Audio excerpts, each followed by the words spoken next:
Hello, ladies and gentlemen, and welcome to the Path of Knowledge. I am your host, the Gaming Shaman, and today we're talking about Last Horizon, a game that fills me with a great deal of sorrow and joy at the same time. Now, you might be wondering why that is. Well, as we get into the game, I will explain that.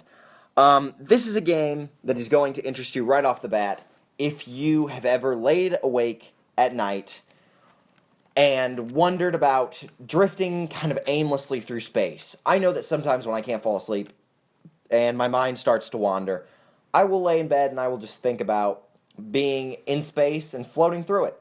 And that's what this game provides to you. Now on the screen you'll notice here that we have 4 flight paths. I have unlocked 3 of them so far. Each one is, I would argue, more difficult than the last. Probably going to end up showing you C, because that's the one I haven't played yet. And you will see exactly what I mean about wandering sort of aimlessly through space. So let's jump into the game. So you start off on Earth, essentially.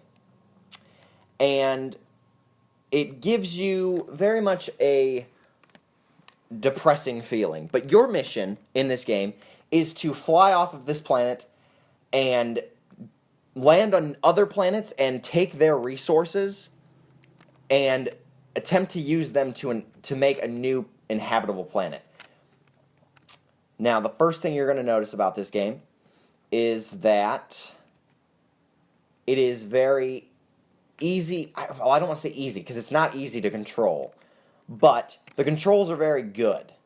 They very much feel responsive. They're very much how I imagine a spaceship would kind of control. You don't immediately take off from the planet. You don't immediately get full power to the thrusters. You sort of get what you get. So let's go ahead and take off. That should be enough resources from that planet for now. And that is what you're going to be doing in this game. You're going to be flying around to different planets, gathering up resources. And you'll notice that on the screen you'll see some text popping up. And that is the pilot. He is commentating on what is happening in the game.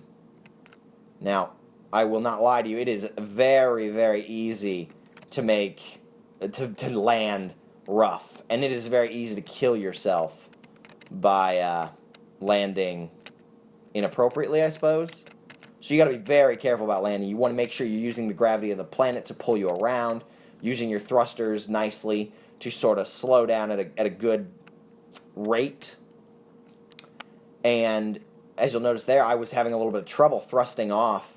Oh my, I'm going to die here for sure. Goodness me. You'll notice I was having a little bit of problems. A little bit of trouble, I guess, pulling off of that planet because the gravity was so strong. We're going to land on this planet here. Maybe. Oh, goodness. Goodness me. Alright, we're coming in. Alright, perfect. Now, you have a choice here. You'll notice that I'm harvesting the resources off of this planet. I've fueled my oxygen, and my ship was pretty badly damaged, so I'm going to go ahead and take all of the resources on that planet. I left a little bit behind, but I don't know that the planet will be able to survive with just such limited resources. Now, this is what you're going to be doing for the entirety of the game, basically. You're going to be driving around through space, trying not to run into moons and asteroids, and attempting to gather these resources from planets in order to make your new world a little bit more desirable when inhabiting it.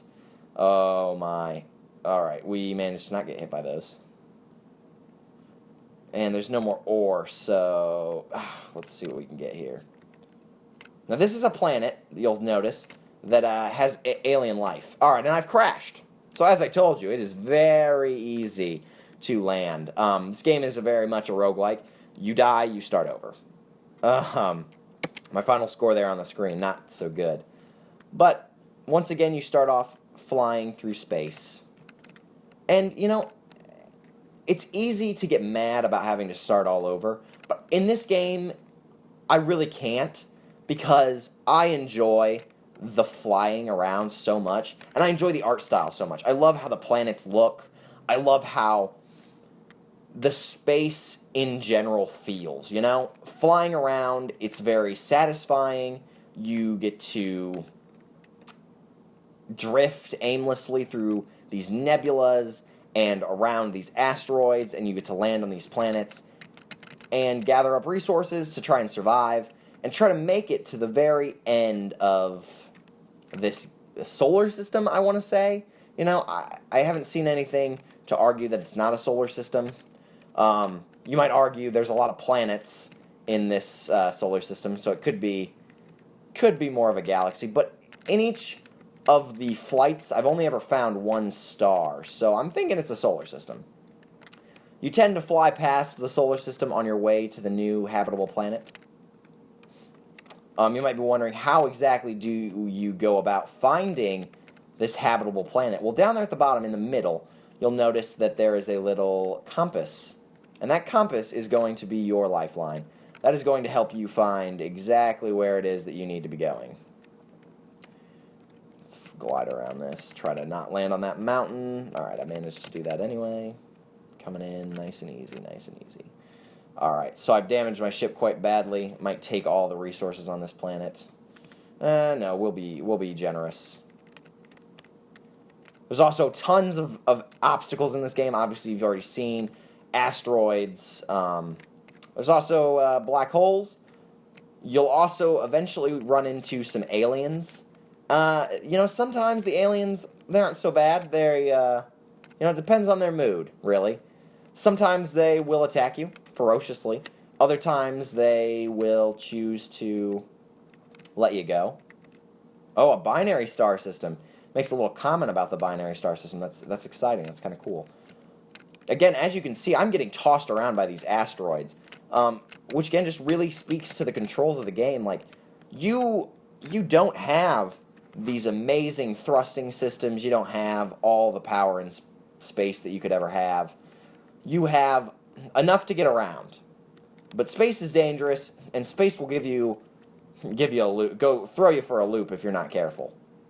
Oh man, I've managed to really wreck myself there. I'm going to land on this other planet. You'll notice that I'm landing on other planets as well that don't seem to have that gauge that allows me to gather resources. Well, these planets are solely for gathering things like oxygen and fuel, which are also imperative to your ship's traveling through space. You'll also notice that they have ore. Ore is what is used to repair your ship when it gets damaged. The final thing that I will note... Oh my. Okay. The final thing... I guess I shouldn't say final thing. The next thing I want to note is that it is rather difficult, in some cases, to tell what exactly is on a planet that is going to sort of destroy your ship, I guess. So as you can see, as I land here on this planet, not very gracefully, there's some mountains there. Now, if I hit any of those mountains, any of these mountains, I will die. But this one right here, as you can see, it's a little bit darker, a bit of a backdrop.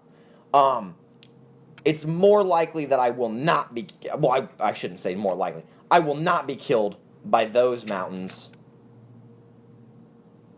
because they're just a backdrop. On some of the planets, it is a little difficult to tell what is what. Boy, that was upsetting. I've managed to die. So, as it turns out, Path C, very difficult. Haven't been able to get very far. You'll notice that they've gone for a very minimalist UI. I really like that for this game because it very much gives you a sense of flying aimlessly through space, you know?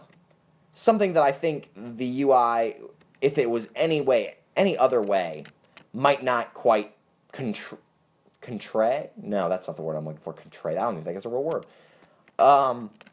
Would not display as well. That's probably the best way to put it. So, it's really a nice touch. Also, I love how when you're gathering resources from planets, in fact, on the next one I will demonstrate it. When you're gathering resources from planets, you have a choice to either gather all of the resources or just enough. Enough that you can utilize on your new homeworld. or you can take all of it. Now we're going to land a little bit harsh. So see that I'm harvesting at that bar. That is the minimum you need.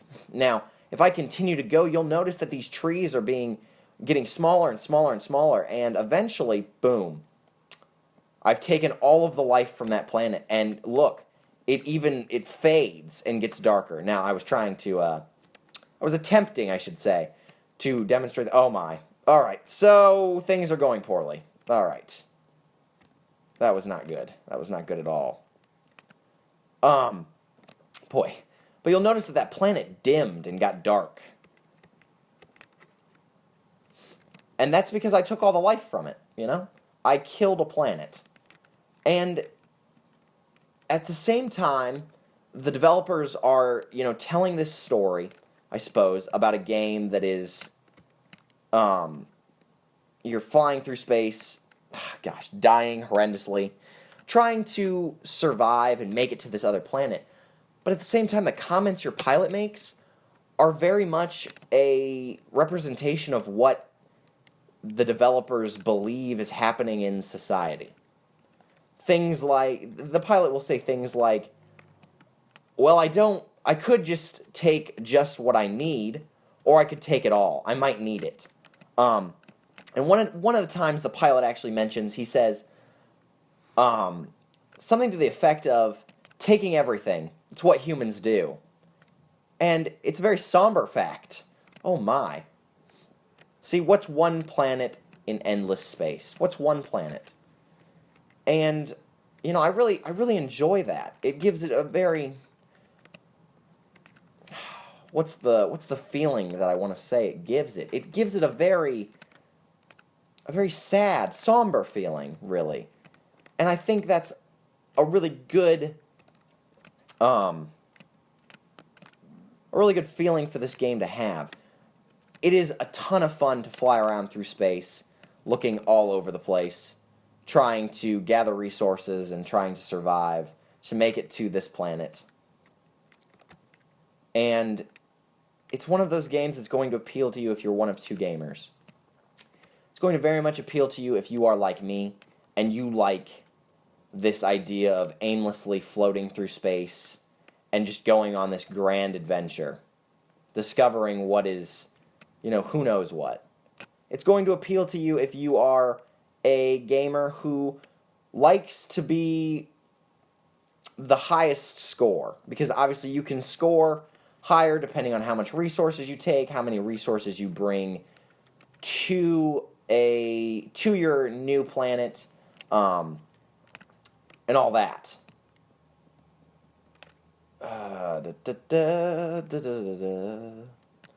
I also love the commentary that the pilot provides as he talks about how he's alone in this world, just traveling through space, not knowing where anybody is. Oh my, that planet was really hard to launch off of. Alright, it's fine though, we've managed to escape. But this is Last Horizon. Words really can't describe it quite as well as I want them to. The game is an overwhelming experience. And a lot of times, this might sound kind of dumb, but I'm overwhelmed with what I'm experiencing and seeing. It sounds probably kind of dumb, but it's the truth. It's a single man, traveling through space, trying to rescue other people if you do happen to find them, trying to get to this planet that you may never reach. Now, I'll notice when you hit the escape button, you'll be able to see the inventory screen here, and it tells you what kind of things you've collected. Now, in this particular space run, collected terraforming resources, 4 of 12. Human colonies rescued 1 of 3. So that means there's 2 other ones out there. Yeah. So there's a lot you can do in this game as far as traveling around, trying to gather everything, being a completionist. But at the same time, the game does not have as much, maybe, replayability as it might, because there's only 4 paths. Once you complete everything in each path, you're probably not looking at much more that you can do in the game. However, The game is only $3.99. Based on that alone, I can't help but recommend it. It's a great game. It's a fun little exploration of space. It's a grand time. I would pick it up now while it's $3.99. I believe after the weekend it intends to go back up to full price, which is $5.99. I would still honestly probably pick it up at full price as well. It is a great game where you are tasked with traveling through space, gathering resources, saving allies, and all sorts of things. Now, you'll notice there that I was traveling a little bit too far away from... Didn't let me land on the planet. That's weird. Usually it lets you... Oh, I must have run out of oxygen. I wonder if that's the case. You'll notice that I was right there on the planet that was inhabitable. But you'll also notice that a little bar came up. If you try to go too far past the inhabitable world, or if you try to go too far this way, ironically enough, this way, past the original planet, you will run into this little indicator that tells you you're dumb and that you can't go any further. But this is Last Horizon. It is a fantastic little space exploration game. I know I've said that a lot, but there really are no other words to describe it.